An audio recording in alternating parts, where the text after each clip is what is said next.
ఆ మహాశివుడి మెడలో కపాలమాల ఎందుకు ధరిస్తాడు? పార్వతీదేవి ఓసారి పరమేశ్వరుణ్ణి ఇలా అడిగింది. ప్రభు, మీరు సృష్టి స్థితి లయ యొక్క పరమకర్త, మీరు భవబంధాలను తొలగించే మహాదేవుడు, అయితే మీ మెడలో ఉన్న ఈ కపాలమాల ఎందుకు? దీనికి జవాబు శ్రీస్కంద మహాపురాణం ప్రభాసకాండం ప్రభాస క్షేత్ర మహత్యం 9వ అధ్యాయంలో శివుడు పార్వతీదేవికి సమాధానం ఇలా చెప్పారు. అమ్మ, ప్రతి కల్పంలో కొత్త బ్రహ్మడు మరియు కొత్త నారాయణుడు జన్మిస్తాడు. కల్పం ముగిసిన తర్వాత వాళ్ళ కాలంలో మిళితమైపోతారు. ఈ మాలలో ఉన్న పుర్రెలు అప్పుడు ఉనికిలో ఉన్న బ్రహ్మ మరియు నారాయణులవి.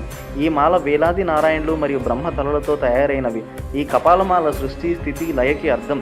ఇది ఆదితోని అంతము లేని సత్యాన్ని సూచిస్తుంది. ప్రతి బ్రహ్మ ప్రతి నారాయణుడు ఒక కాల పరిమితి వరకే ఉంటారు, కానీ శివుడు మాత్రం ఆనాది అనంతుడు.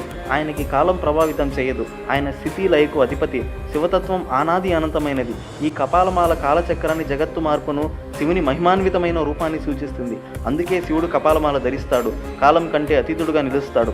హర హర మహాదేవ శంభో శంకర. ఇటువంటి మరెన్నో విషయాల కోసం మన ఛానల్ని సబ్స్క్రైబ్ మరియు ఫాలో చేయండి.